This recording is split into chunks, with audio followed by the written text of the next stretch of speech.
Okay, we're ready.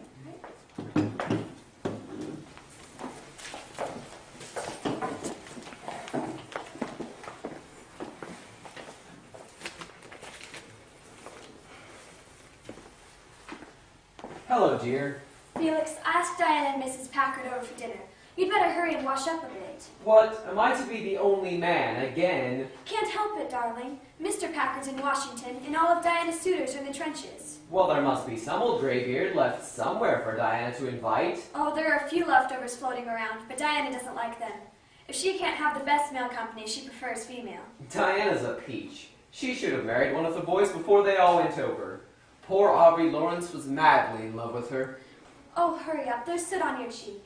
All right, if I have to dine with 3 women, I'd better look my best. Yes, my dear cock of the walk. And there are the evening papers. We gained 3 miles again. My dear, your maid told me to come right in. Oh, Mrs. Packard. I'm so glad you could make it on such short notice. Well, I jumped at the invitation. So lonesome with John away. How lucky you are to have your husband at home. Thanks to his business, the government prefers him here. Take off your things. I'm a little early, but I took advantage of riding this way in Mrs. Morgan's car. Do you like Mrs. Morgan? Why, yes. Don't you? Well, I don't think you ought to like her. Why not? She has a long, bad tongue. Talks about people? Does she? You ought to hear her. Oh, but then you ought not hear her. About me? Now there, my dear. I've come for a jolly little dinner party, and I'm not going to gossip. Still, if she said anything against me, I ought to protect myself. Well, that's just it. That's what I thought. And when she said, oh no, why should I tell you? Why shouldn't you tell me? Well, yes, why shouldn't I? After all, I am one of your best friends, and you ought to know. Certainly, I ought to know what But you may never forgive me. Not forgive you for protecting me? Well, that's true. You must protect yourself. It is my duty to tell you. What is it? You had me quite scared. Well, if she tells me anything like that, of course she will tell everyone else. By this time, no doubt, it's all over town. How dreadful. What have I done? Well, it isn't what you've done. It's about Diana Chesborough. She's coming tonight. Is she? Your invitation? Well, yes. Are you sure? Of course I'm sure. Well. But in what way can gossip couple my name with Diana's? She's one of my best friends. Oh, is she? I'm quite sure she is. Well, maybe she is. Still, they wondered why Diana didn't marry one of the boys before they went to war. Why should she have? Yes, why should she have really? Still, anyone's attractive as Diana. She had plenty of chances, didn't she? Yes. Well, that's what they say. All nice men too. And one or 2 real catches. Don't you think it's strange Diana didn't marry one of them? Yes, I do think it's strange. Well, of course you do. Why do you think she didn't? I don't know. What does she say? I think she... Exactly. That's just what they all say. And everybody feels so sorry for you. Sorry for me? Why, my dear, you'll get all the sympathy. What for? Is it possible you've been so blind? Blind? I? You're with each other a great deal, aren't you? Yes. And your husband? Oh, that's what you mean. Oh, my poor dear, that is what they say. Just what do they say? That she and... Oh, no, my dear, of course, I don't believe it, but... But just in exact words, what do they say? Hasn't he ever admired her in your presence? Yes. What does he say? Oh, that she's a peach and popular, and all the men like her, and many of them want to marry her. There, that's just it. They said so, and Mrs. Morgan told me that day, and I refused the other men because, well, she said because... Oh, Diana, you dear sweet thing. Good evening. Hello, Mrs. Packard. Hello, Edith. We'll talk. I'm early because I came straight up from town after dressing at the club. Canteen work all day. How is everybody? I've been nursing at the hospital all afternoon. Oh, isn't Edith a trump, doing the home nursing and releasing someone else to get the glory over there? I would have gone over there myself. Why didn't you? Against the law. I have relatives in the trenches. Oh, I'd love the romance of being there, though. Enid, go get the letter from your brother, won't you, and read it to Mrs. Packard? He gives such unusually interesting descriptions. Oh, yes, it's most interesting. Excuse me a moment. It's in my desk upstairs. My dear Miss Chesborough, pardon me for seeming to presume, but I am only trying to save you. Are you aware of what people are saying about you? Saying about me. Well, of course they wouldn't say it to you. What would they say?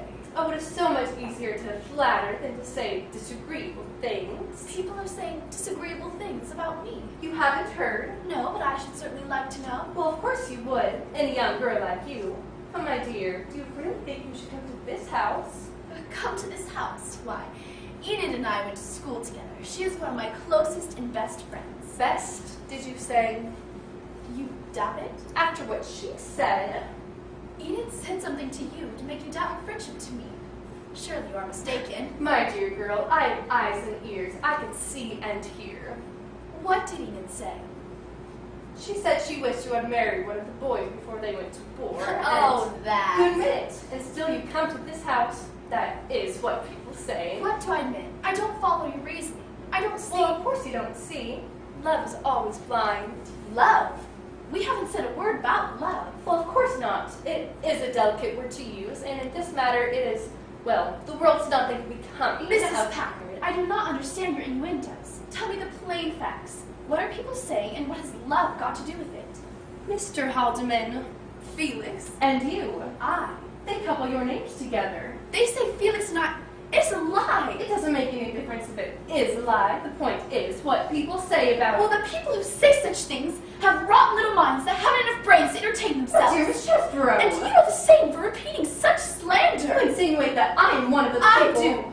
You have insulted me. Not more than you have insulted me. Miss Chesborough, you will suffer for this. I tell you something in all friendliness of spirit to protect you from the slanders of the world. And you reward me by telling You me listen that to idle tongues, and then you come and rob me of my happiness by putting poison into my mind. I am just telling you the truth, but people do not thank you for telling them the truth. I am the one who knows what the truth is. I know that Felix and I are friends, and Felix and Enid and I are friends, and that is all. Felix adores Enid. He would never care for any other woman. Oh, wouldn't he? Does the world know more than Mrs. Haldeman herself? It does not. Just a few moments ago in this very room, she told me she wished you had married because she knows that Felix is in love with you. She pretends to be your friend, but in her heart she hates you. It's not true. It is not pleasant to argue with you, Miss Chesborough. I shall find my hostess, make my excuses, and not stay to dinner. If I've been too utterly rude, I humbly apologize, but I will not allow you to circulate such outrageous. Hello, Diana. When did you get here? Would you like some tea? Felix, a terrible thing has happened. They talk about us. Who's they and who's us? People are talking about you and me. Why? What have we done? You're not taking it seriously. But what is there? That's just it. What is there? There really were something. It's most embarrassing for me. I don't know how to say it to you. My dear Diana, you can say anything to me. Haven't I proven myself a real friend? But what if what they say is really true? Don't you know whether it's true or not? I thought I did, but after she said it, I began to wonder. Wonder what? Oh, Out with it. you know I love Enid. Why, you've grown up together. I wouldn't hurt her for worlds. No, you trump. And you love her more than anyone else, don't you? Of course, but Don't say but. why? Why did you say but? I don't know. What was I saying? You said, of course, but. I don't remember. You have me all confused. You don't think I'm in love with you, do you? Great Scott, did they say you're in love You with me? never have thought. I'm not so conceited to think I could. Well then. But Well, now what, but? are you in love with me? No! Thank goodness.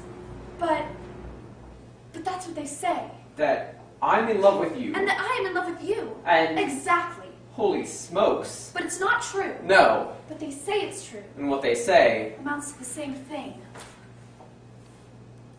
what can we do? That's what I was asking you. Go straight to Enid? But Enid believes it. Nonsense. She said so. What she said so. Mrs. Packard said they all say it. How do they know? They don't, but they think they do, so it amounts to the same thing. But Enid can't believe it. But there's proof that she does believe it. It's too absurd. Mrs. Packard said, that Enid said, that you were in love with me or something like that, and that Enid hates me. That's not true. I know she likes you. But Mrs. Packard wouldn't dare say anything. She said Enid hates you? Perhaps Enid does. Perhaps she's been jealous over nothing at all. Perhaps she's been imagining things. Perhaps she does hate me. Perhaps she too has been saying things, making it seem as if... Diana, Mrs. Packard says that you've insulted her. and that she feels she cannot stay for dinner. I apologize to Mrs. Packard, but she would not Why accept- you do it, maybe you insulted me. Only after you insulted me. You see, Mrs. Haldeman, it is just as I said. She accused me of insulting her when I was just trying to be kind to give her a little motherly advice. Mrs. And Packard took it upon herself to repeat some things that people are saying. Things that are manifestly untrue. Whether they are true or not, it is highly unpleasant for me to have this altercation in my house. I can tell by your voice that you're willing to believe that woman. Mrs. Haldeman, I resent being called that woman. I don't care what you resent. You've come in and spoiled a beautiful friendship I've had all my life, and I don't care what I call you. But in my house, my guests. Don't worry, I shall not be your guest a moment longer. I'm going. No, Diana, I can't let you leave in anger. Oh, but I do. I leave with my heart black against you for listening to what she said. What did I say? You said that Felix and I were in love, and you I insinuated never said that. such a thing in all my life. Mrs. Packard, why, just a few moments ago in this very room... I never said such a thing in all my life. Mrs. Packard, can you look me straight in the eyes and tell me you never said it? I never said it. Never, never, never. Didn't you tell me that you have eyes and ears, and that you can see and hear, and that everybody was But saying... what everybody else says isn't what I say. Didn't you tell me that Felix was in love with me? I didn't tell you that. She told me that. I never told you that. Why, my dear, you did. In this very room a few moments ago, you said that he... I never said such a thing in all my life. And how can you imagine? I imagine nothing. I know what I see and what I hear, and you certainly told me you ought to know all I had heard so you could protect yourself. So I told you in a friendly way, trying to be help, and there we are. Yes. Where are we? You have no one to blame but yourself. We have no one to blame but you. Mrs. Packard, I didn't know that I had to protect myself until you insinuated. Why, it was you yourself who said that he wanted to marry her. I said no such thing. I said that he said. What? Didn't you say to your wife that you wanted to marry Miss Chesborough and didn't? I never said such a thing in all my life. And whoever did say it got it out of whole cloth. He denies it, of course. He has to deny it. To admit it would be false. Whether it was true or false, he would have to deny it. Why would he have to deny it? Because the ethics of a gentleman would make him deny it in order to protect you. So it doesn't matter whether it's true or not. Nothing we can say or do will wipe out the miserable thoughts in your mind. Not my mind, everybody's mind. I have nothing to do with it. Enid, can't you stand up and defend us? Ah, you admit you must be defended. The whole world has to be defended against women like you. If this were my house, I'd show you the door. Enid, show me the door and prove that you trust Felix and me. That you know there isn't and never has been anything between us but the most innocent friendship. You don't move. You don't trust me. I have always trusted you. I've never had the slightest suspicion. But perhaps I've been blind. Perhaps the whole world has been able to see better from the distance and understand. Are you going to take the world's word against ours? Are you going to believe a silly gossip and let a minute of slander outweigh the love and loyalty you've had from Diana and me for a lifetime? Why don't you tell your wife you love her? I love my wife, but I don't see any reason to make a public statement of it. I stated it publicly when I married her. She knows I love her, don't you? Do I? He adores you. Don't you know it? But Diana is pretty and... Felix, I leave this house forever. Thanks to you, Mrs. Packard, I have lost two friends who meant more to me than even the world's opinion. She'll never see either of you again. No, Diana, come back. It's too outrageous to allow such contemptible gossip to break your friendship with Enid. You see, he does not want her to go. It would never be the same between Enid and me again. I don't want you to go because I don't want an evil tongue like yours to be triumphant. If you had come into our house and stolen our silver, you would have been less of a thief than you are now. New silver can be bought, but tarnished friendships can never be made bright again. You caused this with your malicious remarks about my regard for Miss Chesborough. I didn't say it. Pardon me, you did. I didn't. She did. I did it. You did. I didn't. What does it matter now how it's happened? It's done. Done. Our friendship is over. But I won't leave without leaving my memory here white and clean. I don't care what the world believes, but I want Enid to know I've never had a thought against her. So I'm going to tell something that I would have rather died than tell before. Ah, now we will hear something. Be careful, Diana. You're under no obligations to... Do you know what she's going to say? No, he doesn't know. It's my secret. No one else has known. There's only one man I love or ever have loved, and he's over there. She's making it up. A likely story. I'm not making it up. And if you don't believe me, I'll have to tell you his name. No, Diana. It's not fair to demand that of you. They will not believe me, but I will do anything for Enid. She'll have to know. It is Aubrey Lawrence. Aubrey Lawrence? Well, he wanted to marry you, It's true but he did, but Diana wouldn't. why wouldn't you? Because I did. You married him? Yes, I married him the last day before he sailed. But your family didn't like him. That's why I didn't tell them. But you can go now and tell them yourself, Mrs. Packard. Aubrey Lawrence. Did you really, Diana? He hasn't any money. But he's straight to the core. I'm awfully glad, Diana. So am I, Diana. Forgive me? Of course. There's the door, Mrs. Packard, and the world outside is waiting to hear the latest gossip. I'll go, my dear, because I've offended you and I know you are not ready to forgive me. But I promise not to breathe it to a soul. Not to a soul. Diana, I'll never forgive you for not telling me you married Aubrey. Why didn't you tell me that you married Aubrey? But I didn't. You didn't? But you said, Oh, what I said. It doesn't matter what I said. but she'll tell everyone. of course she will. But if it's not true, Well, it might be true. but it's not, is it? I told you it wasn't. But now I don't know whether to believe you or not. Nor will other people know whether to believe her or not. But when Aubrey hears of it, Diana, what'll he think? He will wish that it were true. What'll he say about you? He will say that I wish it were true. And do you? I do. Have you found out since he left that you really love him? Madly, madly, madly. Shall I cable him that? I have already. You haven't. I have. I'm going to marry him by proxy. But when we tell people that you're going to marry him by proxy, after Mrs. Packard has told them you're married already, what will people say? What will people say? In any case, exactly what they choose.